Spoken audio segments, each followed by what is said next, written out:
Êxodo é o segundo livro da Bíblia e significa saída, ir embora, partir.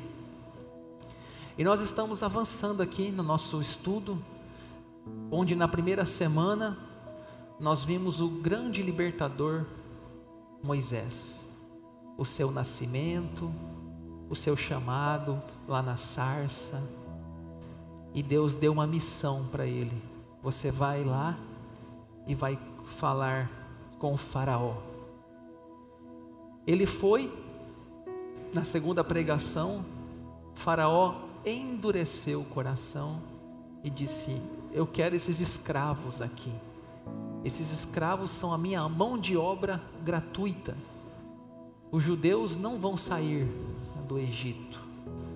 Deus enviou as pragas. E nós vamos chegar hoje aqui na terceira pregação sobre o Mar Vermelho.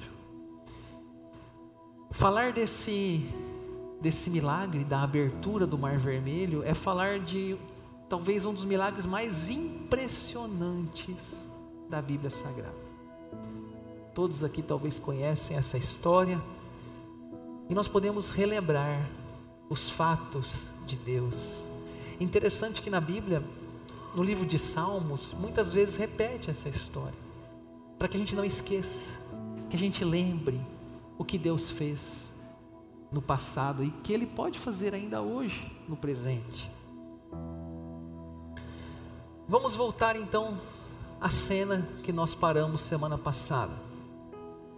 Nós vimos as 10 pragas, foram pregadas aqui, uma por uma, primeira, segunda, terceira, e nós chegamos na última, que é a morte dos primogênitos. Você lembra que eu falei que na casa dos judeus já não havia nenhuma mais praga, não havia mais morte, o sangue foi passado nos umbrais da porta, o anjo não entrou na casa dos judeus, mas na casa dos egípcios morreram todo filho primogênito. O que é primogênito? É o primeiro. Talvez tenha aqui filhos primogênitos, que é o primeiro. Você tem 3 irmãos, mas você é o filho mais velho, é o filho primogênito. Então o filho primogênito, o menino, a menina, primogênito, é o primeiro filho. E ali, todos os primeiros filhos foram mortos nessa praga. E o faraó teve o seu filho morto, e possivelmente o seu sucessor, aquele que daria continuidade no seu reinado. Aquilo ele ficou enfurecido, e ele falou: vão embora, saiam daqui. Enquanto havia morte, tristeza, choro na casa dos egípcios, havia alegria, havia celebração, porque os judeus estavam saindo pelas portas do Egito, indo ao deserto. Eu fico imaginando aquela noite, uma noite alegre, festiva, porque nós somos libertos, as correntes caíram, nós não somos mais escravos, nós podemos sair aqui por esses portões e viver uma experiência diferente no deserto. Nós vamos ver então essa saída deles, e lembrando, pessoal, que eles ficaram 430 anos escravos naquela terra. 430 anos, imagine quantas gerações foram passando, fazendo tijolo, fazendo cidades, ganhando só o alimento, vivendo na favela do Egito, escravos.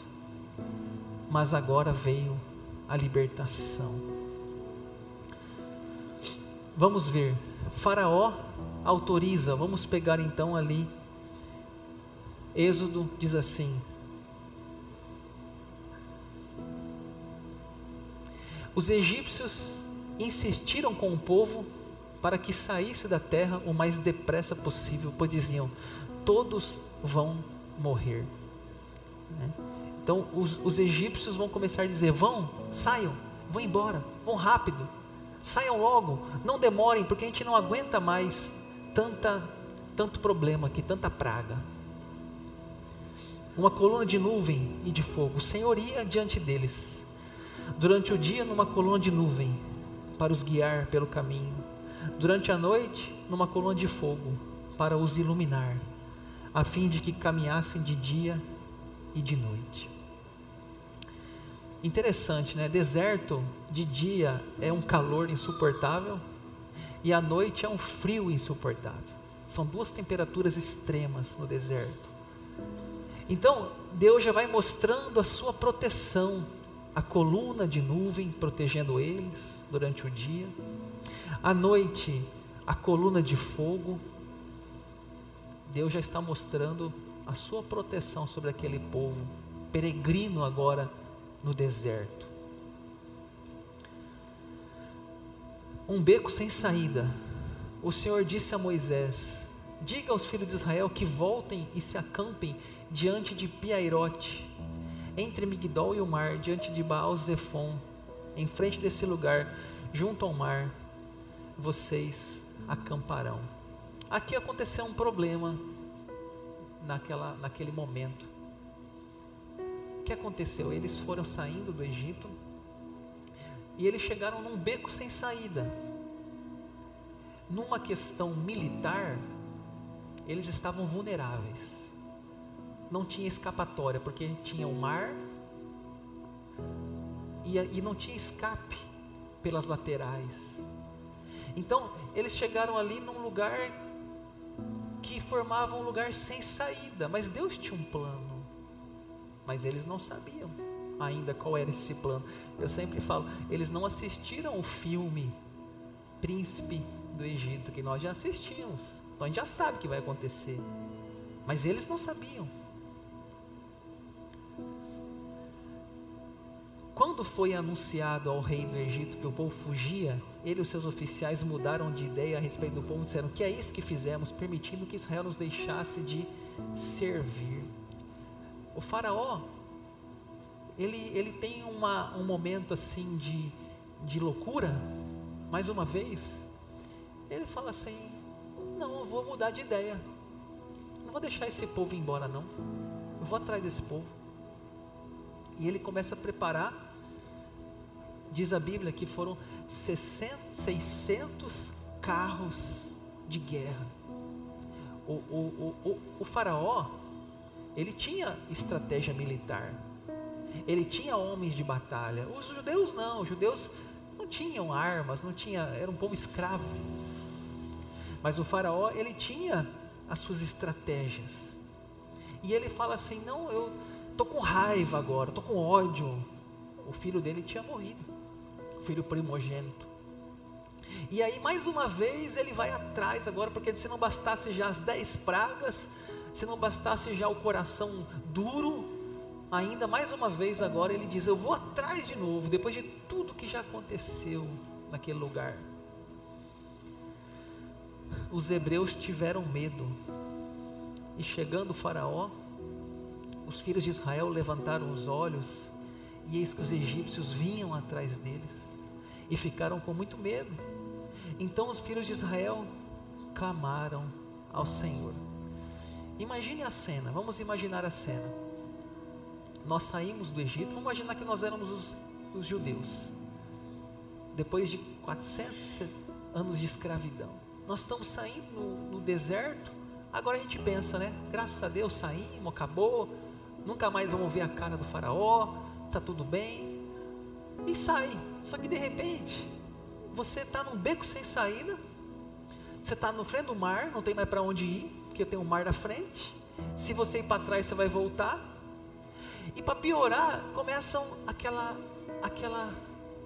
disse assim: estou ouvindo barulho de cavalo, estou ouvindo barulho de carro, né? Estou ouvindo o exército. E quando eles veem aquele monte de egípcio vindo de novo atrás deles, né? De novo que eu falo no sentido de, se já não bastasse lá no Egito, agora no deserto estão vindo atrás. O que eles pensam? Vai ter um massacre, nós vamos todos morrer, né? Nós não temos aqui arma, nós não temos aqui espadas, nós estamos com criança, então o que fazer? Não vai ter um massacre. E o povo começa a reclamar. Disseram a Moisés: será que foi por não haver sepulturas no Egito que você nos tirou de lá, Moisés, né? Para que morramos nesse deserto? O que foi que você fez conosco, tirando-nos do Egito? Não foi isso que dissemos a você no Egito: deixe-nos em paz, para que sirvamos os egípcios? Pois teria sido melhor para nós servir os egípcios do que morrer no deserto. Veja que eles começam a reclamar, né? Fala sério, eu não queria ser Moisés, eu acho que eu não teria muita paciência. O povo reclama. O povo reclama porque é escravo. Aí você tira eles de lá, reclama agora porque está sendo perseguido. Eles chegam no Moisés e falam: Moisés, deixava a gente lá. Moisés, por que você foi inventar de vir aqui? Por que você queria, já não tinha caixão, cemitério lá no Egito? Para que morrer aqui no deserto? Olha um povo reclamando depois de o que Deus já tinha feito, pessoal. Olha as pragas, olha como Deus mostrou o seu poder, e o povo reclamando. Você acha que nós somos diferentes deles? É o mesmo povo de hoje, somos nós, seres humanos. Podemos ver os maiores milagres, as maiores pragas, mas ainda nosso coração reclama e murmura. Qualquer coisinha que sai da rota, nós já reclamamos. É assim, é o ser humano. Moisés, com muita calma, Moisés respondeu: não tenham medo, fiquem firmes e vejam o livramento que o Senhor lhes fará no dia de hoje, porque vocês nunca mais verão esses egípcios que hoje vocês estão vendo. Olha o verso 14: o Senhor lutará por vocês, fiquem calmos. Vamos ler o verso 14 todos juntos, vamos lá? O Senhor lutará por vocês, fiquem calmos. Imagine a cena: os carros de Faraó vindo, à frente o mar. Moisés fala: não tenham medo, fiquem calmos. Deus tem um plano, Deus está em ação. O Senhor lutará por vocês. O Senhor disse a Moisés: por que você está clamando a mim? Diga aos filhos de Israel que marchem. E você, Moisés, levante seu bordão, estende a mão sobre o mar. As águas se dividirão, para que os filhos de Israel passem pelo meio do mar em seco. Gente, diga aos filhos de Israel que marchem. Marchar para onde? Imagine a cena. Você não viveu ainda a história, você não sabe da história. Imagine a cena que você nunca ouviu falar de Mar Vermelho, de marchar para onde? Diga aos filhos de Israel que marchem. Coluna de nuvem os protegia. Isso aqui é interessante, tá? Só para você entender o contexto. Então o anjo de Deus que ia diante do exército de Israel se retirou e passou para trás deles. Também a coluna de nuvem se retirou em diante deles e pôs-se atrás, e ia entre o exército dos egípcios e o exército de Israel. A nuvem era escuridão para os egípcios, mas iluminava a noite para o povo de Israel, assim que durante toda a noite os dois exércitos não puderam se aproximar. O que aconteceu? Quando o exército de Faraó veio, eles se aproximaram uma hora do povo, porque o povo estava parado. Mas havia, no filme que a gente assiste lá, O Príncipe do Egito, né? É um filme da Disney, muito antigo, mas é um filme muito bonito. Mostra como se fosse um fogo no chão assim, e aí não conseguiam passar o faraó e o seu exército. Então havia uma proteção que a gente não consegue imaginar muito bem aqui como era, mas de maneira lúdica, infantil, um fogo que protegia os dois exércitos, né? Uma nuvem, uma coluna de fogo, uma coluna de nuvem que protegia. E aí aquele povo não conseguia lutar, ou matar os judeus. E nessa hora o Mar Vermelho vai se abrir. Então Moisés estendeu a mão sobre o mar, e o Senhor, por um forte vento leste que soprou toda aquela noite, fez com que o mar se retirasse, tornando-se a terra seca, e as águas foram divididas. Os filhos de Israel entraram pelo meio do mar em seco, e as águas foram qual, olha que bonita essa parte, as águas foram qual muralha à direita e à esquerda deles. Aqui nós temos, como eu já disse, talvez um dos milagres mais grandiosos que a Bíblia registra. Moisés, ele vai, estende a mão, ou o seu bordão, no mar, e o mar abre assim um caminho. Que coisa fantástica. Eu não sei se você já foi num aquário. Talvez tenham pessoas aqui que nunca tiveram a oportunidade de ir em um aquário grande, com muitas espécies marinhas, mas quem já teve essa experiência de ir num aquário, é uma experiência fantástica.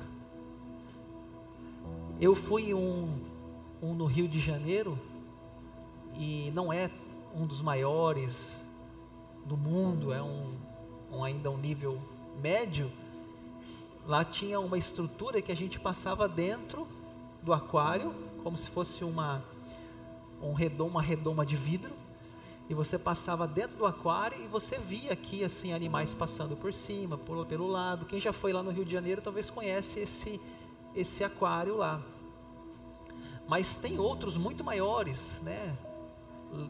Possivelmente em outros países deve ter aquários gigantescos, toneladas de água, e você vê aquela beleza ali dentro. Você vê espécies marítimas, o famoso tubarão. É possível ver em aquários o tubarão passando, e tem várias espécies de tubarão. Agora você imagina o que eles viveram, que era o maior aquário ao vivo. Não havia vidro, eram paredes de água. Na cena do Príncipe do Egito, se você não assistiu ainda, assista com seus filhos mais uma vez esse filme. Eles mostram eles entrando, aí ele está andando, eles olham para o lado e vê uma baleia passando. Uma cena assim maravilhosa. Então deve ter sido assim uma experiência muito especial, uma experiência muito marcante. Como diz o texto, paredes de água, muralha à direita e à esquerda de água. Só quem passou ali para ter experimentado tamanho milagre, maravilha que eles vivenciaram. Os egípcios vão atrás. Deixa eu só, antes aqui, fazer um comentário. Fala de um vento, um forte vento leste que soprou toda aquela noite. Por que esse vento? É interessante isso aqui. Se quando o mar tivesse aberto e eles já entrassem, havia o chão fica lodo, eles não iam conseguir andar, e aí eles iam se afundar na lama. Então a Bíblia é tão detalhista, a Bíblia, que ela fala que soprou um vento a noite toda. Eles só entraram no outro dia e entraram em seco. Secou o chão, o vento secou, aí eles puderam passar. Por isso que a Bíblia fala desse vento. Eles entraram pelo meio do mar em seco, diz o texto. Olha o detalhe que a Bíblia traz para nós. Os egípcios vão atrás. Os egípcios que os perseguiam entraram atrás deles, todos os cavalos de Faraó, os seus carros de guerra, os seus cavaleiros, até o meio do mar. Então o que aconteceu? Aquela nuvem ficou protegendo, e eles não conseguiam passar, e eles entraram. E aí quando eles já estavam saindo do outro lado, os egípcios entraram. E quando os egípcios entraram, o mar vai se fechar, né? O mar vai se fechar. Então Deus estava preparando uma armadilha para eles, porque já não estava bom as pragas, já não estava bom tudo que eles passaram, mas ainda Faraó diz: não, eu vou atrás de novo, eu vou matar cada um deles. E Faraó vem de novo atrás. Interessante, né? Se a gente fosse Faraó, eu acho que a gente pensava assim: esse Deus é muito poderoso, porque é um Deus que abre o mar. Imagine se a gente fosse lá dos egípcios, você chegasse lá e via aquele mar abrindo, você ia achar normal aquilo?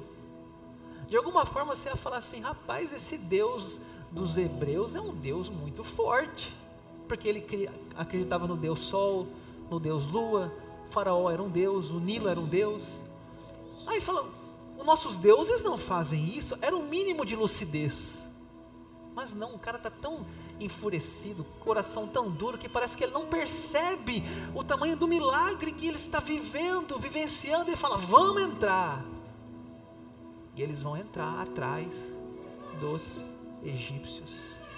Eles talvez pensaram assim: se eles podem entrar, nós podemos também, vamos entrar. Então Moisés estendeu a mão sobre o mar, e o mar, a romper da manhã, retomou a sua força. Os egípcios fugiram de encontro a ele, e o Senhor jogou os egípcios para dentro do mar. O que aconteceu então? O mar se fecha, e aquelas pessoas estão dentro do mar. E diz a Bíblia, nos próximos versículos, que eles viram os corpos dos egípcios mortos na praia, boiando, porque fechou-se um mar. Eles não pegaram em armas, eles não mataram ninguém, eles não se defenderam. A única coisa que eles fizeram foram esperar, obedecer, atravessar, sair. Deus fez tudo por aquele povo. Lições práticas para a gente encerrar. Primeira lição: não reclame quando estiver em um beco sem saída. Como eu disse, nós reclamamos. A gente reclama se está muito quente, se está muito frio, se chove demais, se não chove. Nós somos seres humanos, nós tendemos a essa humanidade caída, mas nós temos que perceber que às vezes as nossas reclamações, como aquela reclamação daquele povo, são reclamações de falta de fé, são reclamações que estão em oposição à vontade de Deus. Então, talvez essa semana, quando você for reclamar de alguma coisa, você pensa, fala: nossa, aquele povo lá, reclamão do Egito. Moisés, por que você não trouxe aqui, Moisés? Por que a gente não morreu lá no Egito? Coitado do Moisés, é apenas um servo de Deus. Segundo, o texto de Êxodo 14:14 é muito lindo. O Senhor lutará por vocês, fiquem calmos. Nós lemos aqui juntos o texto. É um versículo maravilhoso. O Senhor lutará por vocês. Como eu disse, eles não mataram ninguém, eles não pegaram espadas. Deus fez tudo. Deus abriu o mar, Deus fechou o mar. Terceiro, se estamos espremidos, devemos olhar para cima.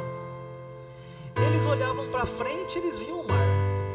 Eles olhavam para trás, eles viam o Faraó. Alguém já disse assim: se nós olhamos muito para frente, ficamos ansiosos. Se olhamos muito para trás, ficamos depressivos. Quem fica lembrando muito o passado, remoendo, fica depressivo. E quem fica olhando muito para o futuro, fica ansioso, fica angustiado. Mas quando a gente olha para cima, olhar para Deus, entregamos a Ele os nossos problemas, nossas limitações. Talvez você está aqui hoje, eu não conheço a sua vida, está passando por um momento de um beco sem saída. mar está à frente, atrás está Faraó. Olhe para Deus, espere nele, confie nele. Quarto, Deus age quando nós damos o primeiro passo. Veja que não adianta também ficar só na paradeira. Moisés, ele foi, estendeu a mão e o mar se abriu. Diga ao povo que marche. Se Deus colocou no seu coração um projeto, um propósito, não adianta você ficar parado. É orar e agir, sonhar, planejar, estudar, às vezes investir. Mas nós temos que dar o primeiro passo. Marche, ande, faça a sua parte. Leve no médico, faça o tratamento, tome a medicação, faça a sua parte. O Deus vai fazer a parte dele. Não fique parado. Dê o primeiro passo. Marche. E o mar vai se abrir. Quinto, Deus pode realizar um grande milagre. Nós somos um povo que acredita em milagres. Se você está aqui hoje, é porque você acredita na Bíblia, você acredita em Deus, você acredita em milagres, você acredita que Deus pode fazer algo além do comum. Quando eu vou numa UTI, eu sei que o caso ali é delicado, eu sei que aquela pessoa está num caso crítico, mas nós chegamos ali no ouvido daquela pessoa, falamos: Deus, faz um milagre, abre esse mar. Aquilo que a gente não pode, os médicos estão trabalhando, a medicina é uma bênção, os medicamentos, mas tem coisas, irmãos, que não cabe nos a fazer, nós não temos força. Nós entregamos a Deus, falamos: Deus, faz um milagre, abre esse mar. Nós somos um povo de fé e nós acreditamos que Deus pode mudar as circunstâncias.